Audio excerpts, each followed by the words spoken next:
যেদিন মমতা বন্দ্যোপাধ্যায়ের বাড়িতে মিটিং ছিল কাউন্সিলরদের, সেদিন আমি মেয়র ফিরহাদ হাকিমকে বলেছিলাম চলো একসঙ্গে আমরা পদত্যাগ করে দিই। এখন হয়তো স্বীকার করবেন কিনা জানি না, তবে ওই দিন মেয়রও আমার সঙ্গে সহমত পোষণ করেছিলেন। ঘণ্টাখানেক সঙ্গে সমান অনুষ্ঠানে এসে মন্তব্য সদ্য পদত্যাগে বড় চেয়ারম্যান ও তৃণমূল কাউন্সিলর সুশান্ত ঘোষের।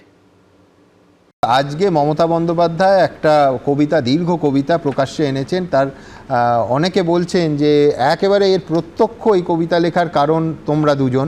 তার কারণ সত্যি সত্যি তো গোটা রাজ্যে এবং গোটা দেশেও এটা নিয়ে তোলপাড় পড়েছে তোমাদের দুজনের এই পদত্যাগ। গিরগিটির থেকেও ভয়ঙ্কর, বহুরূপিত রং বদলায় তার রোজগারের পন্থায়, কিন্তু যাদের ভোল বদল মাত্র কয়েক ঘন্টায় হয়ে যায় অন্য চরিত্র বদলে নিজেদের আর্থিক লেনদেন এবং স্বার্থপরতার স্বার্থে। নিজেদের আর্থিক লেনদেন এক।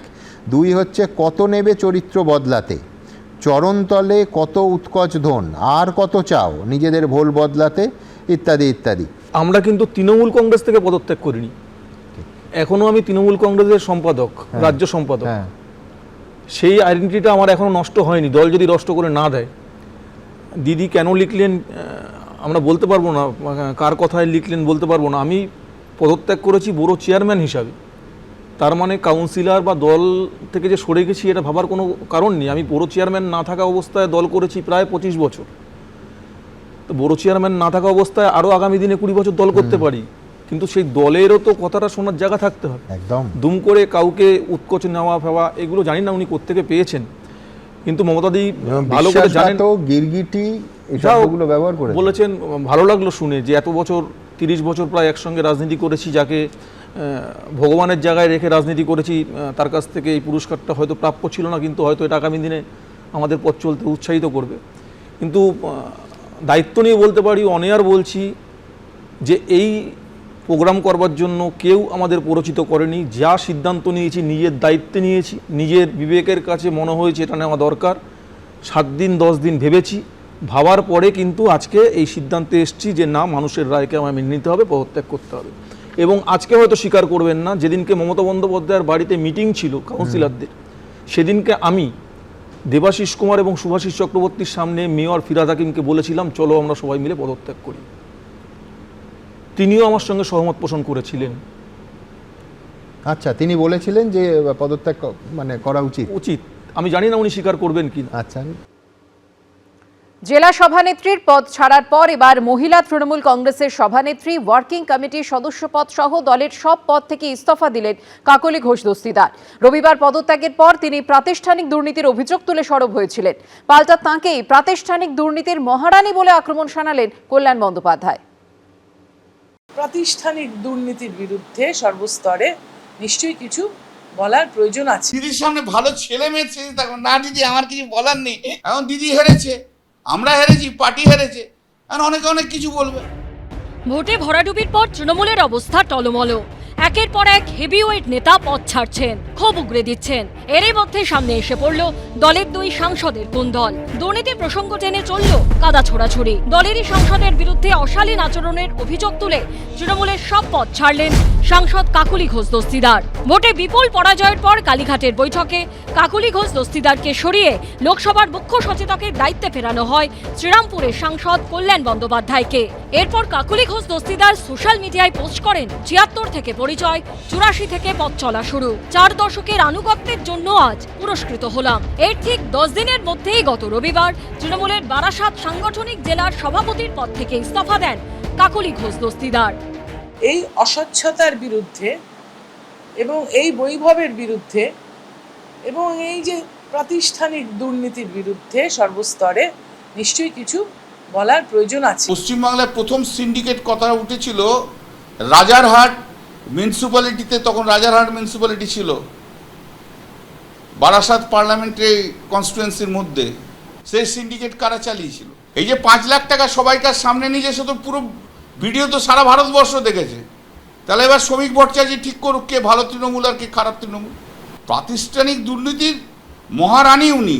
মহিলা তৃণমূল কংগ্রেসের সভানেত্রী, ওয়ার্কিং কমিটির সদস্য পদ সহ দলের সব পদ থেকেও ইস্তফা দিলেন কাকলি ঘোষ দস্তিদার।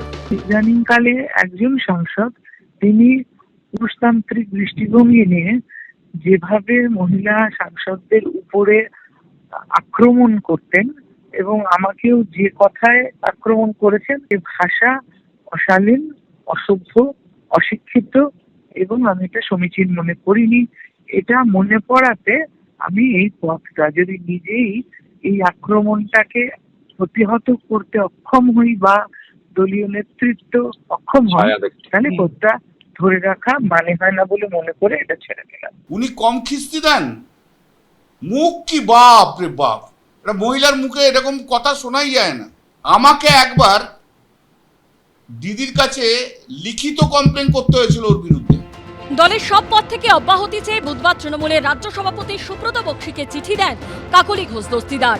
সেখানে তিনি লেখেন, যে পদে থাকাকালীন মহিলা সাংসদের ওপর অন্য একজন অশিক্ষিত অভদ্র দলীয় সাংসদের অশালীন আচরণ বন্ধ করা যায় না বা ঊর্ধ্বতন নেতৃত্বের সহযোগিতা সহানুভূতি পাওয়া যায় না, সে পদে থাকার মানে হয় না। পাশাপাশি আরজিকর কাণ্ড, রেশন দুর্নীতি, নিয়োগ দুর্নীতির প্রসঙ্গ উল্লেখ করেন।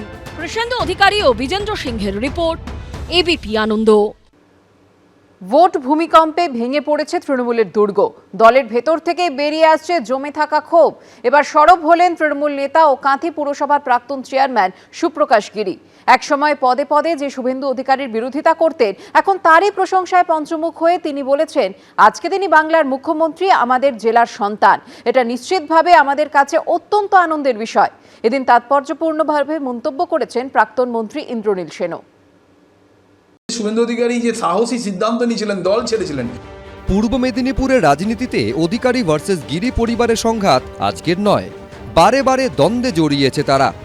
বাঁচাতে হবে, বেঈমান মুক্ত করতে হবে কাঁথিকে, গদ্দার মুক্ত করতে হবে কাঁথিকে, বিশ্বাসঘাতকতা মুক্ত করতে হবে কাঁথিকে। 21 তারিখ কাঁথি শহরের ওপরেই সেই কর্মসূচিকে সামনে রেখে আমাদের কিন্তু বিরাট পদযাত্রা। একটা পরিবার ছিল, তারা এত দুর্নীতি করেছে, এত স্বজন পোষণ করেছে, এত কায়েমি স্বার্থ কায়েম করেছে। আমরা আনন্দিত যে তারা এই রাজনীতি ময়দান থেকে মানুষ তাদেরকে সরিয়ে দিল। কিন্তু এখন সময় পাল্টেছে। মমতা বন্দ্যোপাধ্যায় এখন প্রাক্তন, শুভেন্দু অধিকারী মুখ্যমন্ত্রী। আর তাই প্রাক্তন মন্ত্রী অখিল গিরির ছেলের গলায় শুধুই শুভেন্দু অধিকারীর প্রশংসার সুর।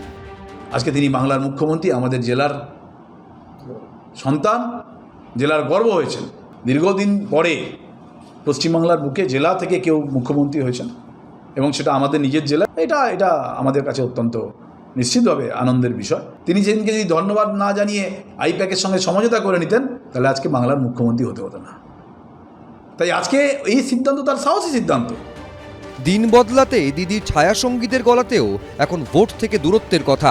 প্রাক্তন তথ্য সংস্কৃতি প্রতিমন্ত্রী ইন্দ্রনীল সেনও তাৎপর্যপূর্ণ মন্তব্য করেছেন। এই মুহূর্তে যদি আমাকে চয়েস জিজ্ঞেস করেন, আজকের চয়েস, যে সামনে এখন কোনো ভোট নেইও, তাই ওই ভোটে দাঁড়ানো নিয়ে আমি এই মুহূর্তে ভাবছি না। মানে ইলেকট্রাল পলিটিক্স এখন আর ইনভলভ হওয়ার কোনো মানে ইচ্ছে নেই এই মুহূর্তে নেই। চৌঠামিও ভাবিনি আমি চন্দননগরে ওখান থেকে হারবো। ওখানকার মানুষ আমার থেকে হয়তো আরো বেশি কিছু এক্সপেক্ট করেছিলেন, আমি সেটা দিতে পারিনি, মানুষ তাই ভোট দেয়নি। বাম হোক বা তৃণমূল আমল, বরাবরই ক্ষমতার কাছাকাছি থেকেছেন ইন্দ্রনীল সেন। শুভেন্দু অধিকারীর সঙ্গে সম্পর্ক নিয়েও ভবিষ্যৎবাণীর সুর শোনা গেছে ইন্দ্রনীল সেনের গলায়। শুভেন্দু অধিকারী আমরা একসঙ্গে কাজ করেছি, ও দপ্তর সামলাতো, আমিও দপ্তর সামলাতাম। ওর সঙ্গে আমার সম্পর্ক আগে ভালো ছিল, আমার বর্তমানে তার সঙ্গে যোগাযোগ নেই, সম্পর্ক তার সঙ্গেও ভালো থাকবে। যে জিতেছে সে তো জিতেইছে। সব মিলিয়ে তৃণমূলে এখন বিষাদের সুর। কৃষ্ণেন্দু অধিকারী, ঋত্বিক প্রধান, এবিপি আনন্দ। এবিপি আনন্দ, এগিয়ে থাকে, এগিয়ে রাখে।